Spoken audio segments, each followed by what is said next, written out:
Hey everybody, it's Jason Blaha here, and once again it is time for part 2 of the Q&A, so let's go ahead and get this started. Alright, first question. Is the Rogue Dog Sled the best one to get? I like the options for plastic skis. Also, how would you program in farmer's walks for GPP/conditioning for an early intermediate? I'm not even familiar with that Rogue one. Rogue makes good stuff. 2/3 of my home gym stuff is Rogue, so I obviously like their products. I have a decent amount of Titan and other stuff in here though. So probably a good sled. And here's what I would say. Rather than a person telling you, hey, this is a good sled or the best sled, you need to look at what mediums you're going to be dragging it on, what attachments it has, what you're going to be comfortable with, and find something. There are so many options for sleds. There's literally 50 different companies that make sleds.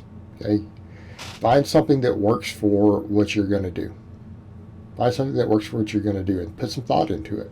And a lot of people would ask me, hey, what sled do you have? And it's like, I don't even know.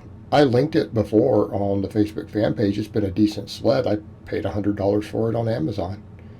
But I think one of my clients said, hey, I want to get the same one you get. And I went to check it to link it to them, and it was sold out before. So, it is what it is, guys. It's just a sled. I just have a decent $100 flat bottom sled, but I drag on grass. So, again, think about what you're going to drag it on, and keep in mind with different skis or whatever you put on there, those may need to come on or off depending upon where you're dragging it. As far as your other thing, how do we program farmers walks? It's just like anything else. Look, it seems like people ask a lot of questions about how to program GPP, which is ironic. I want you to stop and think about how hilarious that is. Programming general physical preparedness. I don't know, CrossFit does just fine with it, and they don't program it at all. Why? Because it's GPP.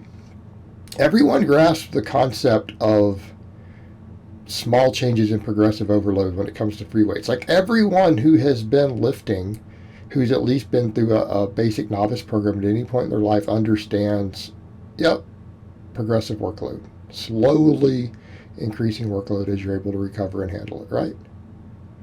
But then when we throw in conditioning work and GPP, they just forget all of that. You guys already know how this works.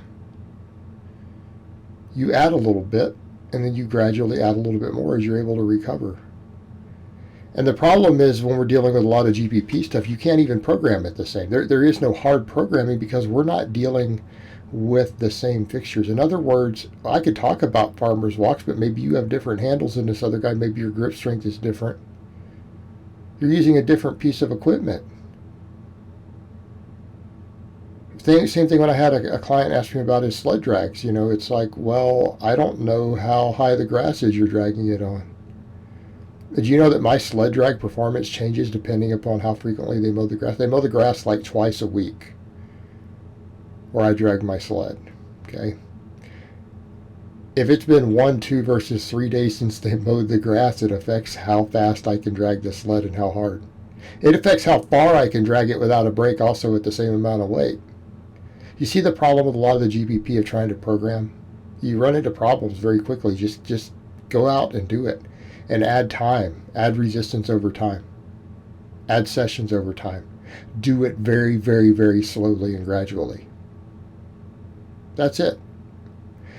You really and truly do not need to overthink your Metcon and GPP work. You really don't, guys. In fact, doing so comes back to that paralysis by analysis. Get out and get nice challenging and get your heart rate up and slowly build it up over time. I do up to 2 hours of GPP a week right now. I built to that. Okay? It'll take you a while. All right, next question. I've heard from several people that sumo deadlifting and box squatting can hurt the knees because they don't track over the toes. They track more medially. What do you think about this? The funny thing is people report the lowest rate of knee inflammation from box squats out of any type of squat. So there goes that theory. Right? There goes that theory. And yes, so we have that lateral shift against the knee on some of these. Okay, so what? The joint doesn't really bend in that way. And if you've built up the connective tissue in the joints with appropriate loading, you should be fine. And that's the problem we run into with something like that. Yeah, I mean, if you have never done any deadlifting and haven't built up the connective tissue and you try to load 400 or 500 pounds on that, sure, it could be a problem. But we're building these things up gradually. Okay? Our ligaments get stronger. Our bones get stronger. All of these things get stronger. All the support musculature gets stronger. Right? Right? So we shouldn't be as worried about that. And again, it's because of the really wide stance that people are concerned with.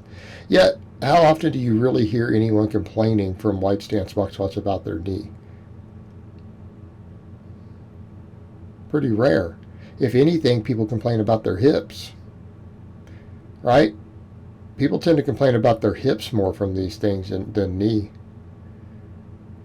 You know who complains about knee problems from squats? People who do half squats in an Olympic style. That's who complains about their knees. And keeping in mind, our concerns with knee shear, the other direction, are usually the biggest concerns. And those get largely eliminated with the box squat if done correctly. So overall, the actual forces put on the knee in terms of concerning forces we're concerned about causing injury, the box squat still puts less of those total on the knee. Because again, that shear going towards the toe is actually a much larger concern in terms of knee health.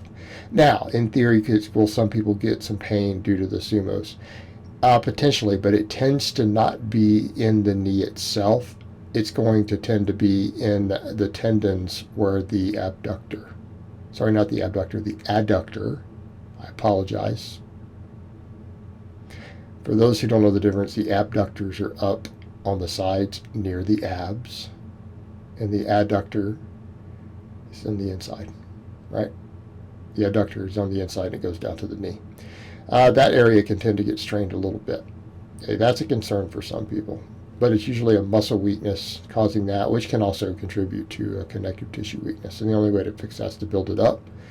Do some wider stance. Box squatting will help. Okay, that's usually a bigger concern, but that's not really the knee. It's not really the knee. All right, next question and last question of the week. I recently switched over to high bar squatting because I feel like my hip and shoulder joints are better with it than the low bar squat, which I was doing. Do you have any tips on getting more comfort with the bar position, or is it really just decrease the load some to get more comfortable with it and work back up where I was? A lot of times it's because you haven't quite built that callus there yet, right? You're going to have to build that little bit of callus and skin toughness where the bar goes. So what I would say with that is a couple of things to look at. Number one, make sure you're putting the bar in the right spot, meaning it's on the traps. It's not on top of the traps. Okay. In other words, the bar, you shouldn't see air on the bar when it's sitting up on the traps above the delt. Like you shouldn't be able to look there and see a big old gap. Okay. When we sit on the traps, that means the traps are taking the brunt of the weight, and it's probably cradled right there along the posterior and lateral head of the delt, right? Kind of cradled in that spot, because that's where the bar compresses down into on the traps. The traps should be taking the brunt of it, but you don't want it pressing down from above in line with the neck. Okay, does that make sense? It's a little further back. Also, having more meat there matters. Okay, if you're struggling to get a comfortable position with supporting it, also you might need to build your upper back up more, which means more trap, more posterior deltoid. Okay, put more effort into building those up. Something to think about. That can cause you to be less comfortable up top. You need to just build more meat. Also make you more injury resistant on a lot of other lifts. It's a good idea.